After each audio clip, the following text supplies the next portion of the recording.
वाराणसी में बहुजन समाज पार्टी के प्रत्याशी अतहर जमाल लारी ने मीडिया से बात करते हुए वाराणसी के इंडिया गठबंधन के प्रत्याशी पर हमलावर होते हुए कहा कि हमारी लड़ाई भाजपा के दो प्रत्याशियों से है। एक तो प्रधानमंत्री नरेंद्र मोदी भारतीय जनता पार्टी से लड़ रहे हैं, दूसरे इंडिया गठबंधन का प्रत्याशी जिसका डीएनए बीजेपी में है, वह बीजेपी के कार्यकाल में मंत्री भी थे। उन्होंने आगे कहा कि हमसे जो भी चुनाव लड़ता है वो बीजेपी ज्वाइन कर लेता है, जिसमें शत्रु प्रकाश, दयाशंकर मिश्र, दयालु, राजेश मिश्रा का नाम गिनाया। अतहर जमाल लारी ने कहा कि वाराणसी के 5 विधानसभा में चुनाव प्रचार तेजी से चल रहा है, अब आम सभा भी लोगों के साथ किया जाएगा। उन्होंने आगे बताया कि बसपा सुप्रीमो मायावती 21 मई को जौनपुर में जनसभा कर रही हैं, जिसमें हम सभी को बुलाया गया। इस दौरान मायावती हमें जीतने के लिए भी कहेंगी। देखिए, प्रधानमंत्री के खिलाफ मैं चुनाव लड़ रहा हूँ तो संघर्ष तो तगड़ा होगा ही होगा, और चूंकि वो देश के प्रधानमंत्री भी रहे हैं और जो उन्होंने वादा किया वो आज तक कोई वादा पूरा नहीं हुआ। जो बनारस के विकास की क्यूटो शहर बनाने की बात थी, या मेट्रो ट्रेन की बात थी, या कोई हॉस्पिटल और यूनिवर्सिटी जो है आज तक बनारस में हुआ नहीं, वो बनारस का कोई विकास नहीं हुआ।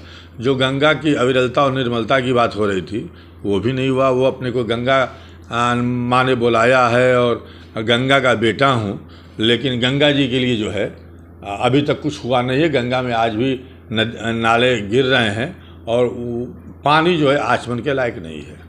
देखिए, हम 5 विधानसभा में, कल हमारा रोहनिया में जनसंपर्क था, बैठकें थी, उसके पहले जो है सेवापुरी में था, कैंट, दक्षिणी, उत्तरी, मतलब कोई विधानसभा ऐसा नहीं है जहाँ पे हमारा जनसंपर्क न चल रहा हो और लोगों का प्यार और स्नेह न मिल रहा हो। और लगातार बैठकें भी हो रही हैं, मीटिंगें भी हो रही हैं। अभी जो है जो आम सभा होती है वो अभी नहीं हो रही है, वो कल से वो भी हमारा शुरू हो जाएगा। लेकिन हम सुबह जो घर से निकलते हैं तो रात 11-12 बजे घर से वापस लौटने का काम करते हैं। नहीं, अभी तो बात चल रही है, हमारे बड़े नेता भी आएंगे। अभी बहन जी जो है 21 तारीख को जौनपुर आ रही हैं और हम तमाम लोगों को जौनपुर भी जाना है। हमारे तमाम कार्यकर्ता जो है यहाँ से जौनपुर जाएंगे और जौनपुर में जो सभा हो रही है उसमें हम भी शामिल रहेंगे। ज़रूर चर्चा होगी। बहन जी वहाँ अपील भी करेंगे कि बनारस के हमारे प्रत्याशी अतहर जमाल लारी हैं, उनको आप लोग सहयोग करके उनको कामयाब बनाएं। इसीलिए तो हमको बुलाया गया है जौनपुर।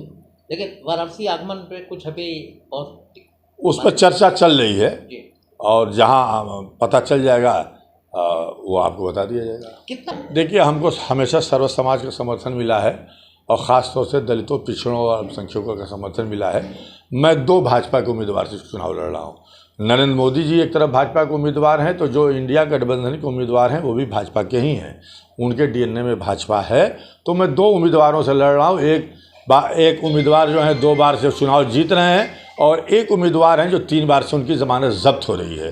तो अब जनता का ये रुझान है कि जो बार बार चुनाव हार रहा है उसके ऊपर अपने कोई दांव न लगाया जाए, बल्कि जो नए उम्मीदवार हैं, बुनकर हैं, बुनकरों की लड़ाई लड़ते हैं। बनारस बुनकरों का शहर है, इसलिए जनता आज हमको पसंद कर रही है और जनता हमको वोट दोगी और इंशाअल्लाह अल्लाह ने चाहा तो हम नरेंद्र मोदी जी को कड़ी टक्कर देंगे और विजय हासिल करेंगे। भाई जो उनके प्रत्याशी कौन है, वो तो प्रत्याशी हैं जो वो हैं भाजपा में है, भाजपा में रहे, भाजपा से मंत्री रहे, उसमें सारी दुनिया जानती है। और 3 बार से हार रहे हैं, 9 में हारे, 14 में हारे, जमानत जब्त हुई है, 19 में हारे हैं। और जो इंडिया गठबंधन प्रत्याशी तो भाजपा में रहे, ये सबको मालूम है। और हमेशा वो भाजपा में, अभी आप तमाम चैनल ने चला रहे थे कि वो भाजपा में जा रहे हैं, हम तो कहे नहीं थे, चैनलों में सुना। और अगर बात गलत थी तो उनके ऊपर मानहानि का मुकदमा करना चाहिए था। जिन लोगों ने इस बात को चलाया कि वो भाजपा में जा रहे हैं और गाजीपुर से टिकट मांग रहे हैं अफजाल अंसारी के खिलाफ, ये मैंने तो कहा नहीं था, तो मीडिया ने चलाया था। तो आपका एकदम सीधा सीधा कहना है क्योंकि डीएनए में भाजपा है? बिल्कुल है, भाजपा में रहे हैं, उसी पाठशाला से पढ़े हुए हैं और उनके जो भी बयानात होते हैं वो पहले के उनके बयानात उठा के देख लीजिए तो भाजपा के तो है ही है। और हमसे जो चुनाव लड़ता है वो सब भाजपा में चले जाते हैं लोग। शत्रु प्रकाश जी भाजपा में चले गए, दयालु मिश्रा जी भाजपा में चले गए, राजेश मिश्रा जी भाजपा में चले गए, और श्यामलाल यादव 1984 में चुनाव लड़े थे, उनकी बहू भी भाजपा में चली गई। तो ये भी चुनाव हमारे खिलाफ लड़ रहे हैं, तो हो सकता है भी भाजपा में चले जाए।